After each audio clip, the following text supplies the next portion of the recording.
مومن کی کیا شان ہے؟ لِكَيْ لَا تَأْسَوْا عَلَى مَا فَاتَكُمْ وَلَا تَفْرَحُوا بِمَا آتَاكُمْ. اس کو اپنے رب کے اوپر توکل ہوتا ہے، اپنے رب کا بھروسہ نصیب ہوتا ہے، اور جب بھروسہ نصیب ہو جاتا ہے تو پھر اس کو کتنا بڑا نقصان ہو جائے مگر اس نقصان کے اوپر وہ مایوس نہیں ہوتا، اس کو کوئی غم نہیں ہوتا، اور اس کو کتنا بڑا نفع ہو جائے مگر اس نفع کے اوپر اس کو کوئی خوشی نہیں ہوتی، اس لیے کہ آنے والے کو سمجھتا ہے کہ اللہ نے بھیجا ہے، اور گئے ہوئے کو سمجھتا ہے کہ اللہ کی مرضی سے ایسا ہی ہونا تھا.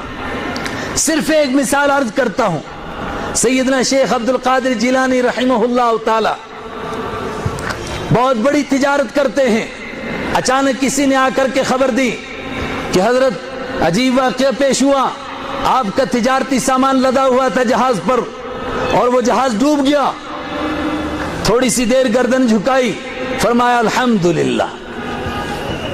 کچھ دیر ابھی مجلس لگی ہوئی ہے، کچھ دیر کے بعد ایک دوسرا آدمی آیا، کہا ایک عجیب بات پیش آ گئی تھی، جہاز بحر میں آ گیا تھا، قریب تھا کہ ڈوب جاتا، لیکن اللہ کا کرم ہوا، ہچکولے لیتے لیتے کنارے پر پہنچ گیا اور جہاز بچ گیا.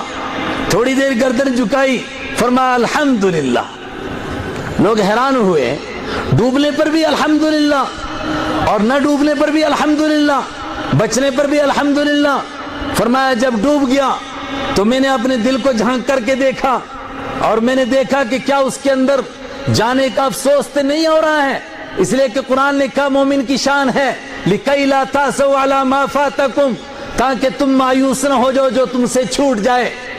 تو میں نے دیکھا کہ دل مایوس نہیں ہے اور وہ اللہ کے حکم کے قضا کے اوپر راضی ہے، رضا بالقضا. تو میں نے کہا کہ اللہ نے اس توکل کے اوپر مجھے قائم رکھا، الحمدللہ، اس پر الحمدللہ پڑھا.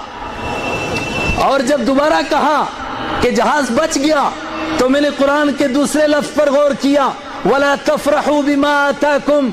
ان کو جو مل جاتا ہے اس کے اوپر وہ خوش نہیں ہوتے ہیں، اس لیے کہ وہ اللہ کی نعمت سوچتے ہیں. اللہ کی نعمت سمجھتے تو اترانا کیا، اکڑنا کیا، ان کو کسی پر اکڑ نہیں، وہ سمجھتے ہیں کہ اللہ کا دیا ہوا ہے. جب میں نے اس پر دوبارہ اپنے دل پر غور کیا کہ دل اس کو اللہ کی نعمت سمجھ کر کے اللہ کا شکر ادا کر رہا ہے یا مال کے اوپر اکڑ رہا ہے، تو میرا دل اللہ کا شکر کر رہا ہے. میں نے کہا الحمدللہ.